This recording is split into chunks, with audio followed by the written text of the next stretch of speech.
नमस्ते मेरे प्यारे बच्चों। आपकी नानी माँ एक बार आपके ऑनलाइन में फिर से एक नई पूजा विधि की लेकर के हाजिर हुई है।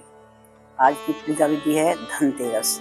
मैं आप धनतेरस के बारे में बताऊंगी कि ये कैसे मनाई जाती है, क्यों मनाई जाती है और इसकी क्या विधि है मनाने की और इसकी क्या कहानी है। तो आओ चलो शुरू करते हैं। धनतेरस कार्तिक मास की कृष्ण पक्ष की त्रयोदशी को मनाई जाती है। इसमें लोग अपने सामर्थ्य के अनुसार बर्तन, आभूषण, लक्ष्मी गणेश की तस्वीर, धनवंतरी और कुबेर की पूजा करते हैं। कुबेर की तस्वीर लाते हैं खरीद करके और शाम को इसकी पूजा की जाती है। धनवंतरी जो हैं वो औषधि के देवता हैं और कुबेर धन के। तो इनकी पूजा करने से हमें निरोगी काया मिलती है और सुख समृद्धि मिलती है।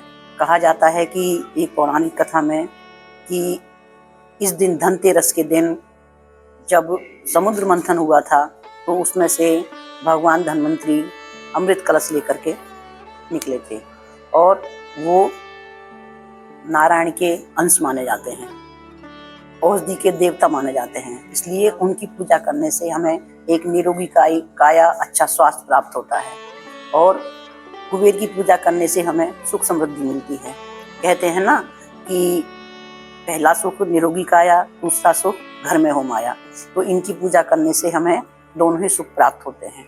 तो धनतेरस के दिन हमें कुबेर की और भगवान धन्वंतरी की पूजा करनी चाहिए। धन्वंतरी स्तोत्र का पाठ करना चाहिए जिससे कि हमें अच्छे स्वास्थ्य का और धन संपदा, सुख समृद्धि का आशीर्वाद प्राप्त होता है।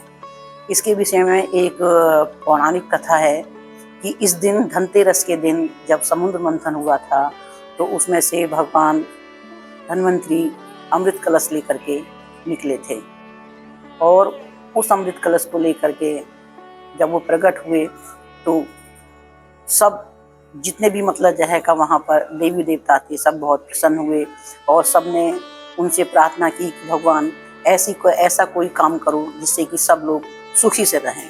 तो उन्होंने कहा ठीक है, मैं औषधि का देवता हूँ और मैं सबको जो भी मेरी पूजा करेगा मैं उसको एक निरोगी काया, अच्छा स्वास्थ्य प्रदान करूँगा।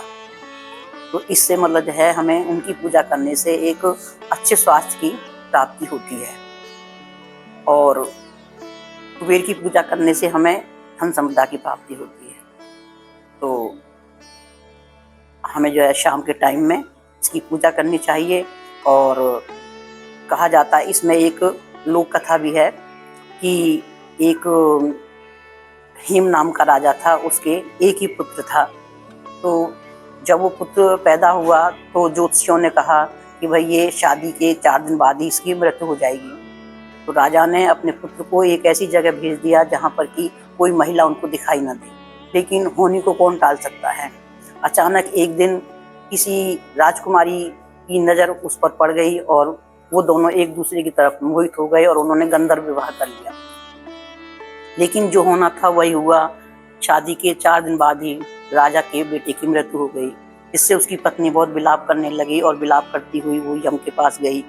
यमराज से बोली भाई मेरे पति को आप जिंदा कर दो, लेकिन उन्होंने कहा ऐसा नहीं हो सकता है। तो उन्होंने कहा फिर कुछ और मतलब उपाय बताओ मुझे। तो कहने लगे कि ऐसा हो सकता है कि आज के दिन जो तेल का चौमुखी दिया जलाएगा दक्षिण दिशा में अपने दरवाजे पर, उसकी कभी भी अकाल मृत्यु नहीं होगी और वो लंबी आयु को प्राप्त होगा। तो धनतेरस के दिन शाम के टाइम में हमें एक चौमुखी तेल का दिया अपने घर के बाहर जलाना चाहिए। इस तरह से इसकी पूजा करनी चाहिए। तो आपको अगर मेरी ये धनतेरस की पूजा विधि या इसकी कहानी अच्छी लगी हो तो आप जो है कमेंट्स करिएगा, सब्सक्राइब करिएगा, लाइक करिएगा और बेल बटन जरूर दबाइएगा जिससे आगे मतलब वीडियो मेरी आपके पास सबसे पहले पहुंच सके।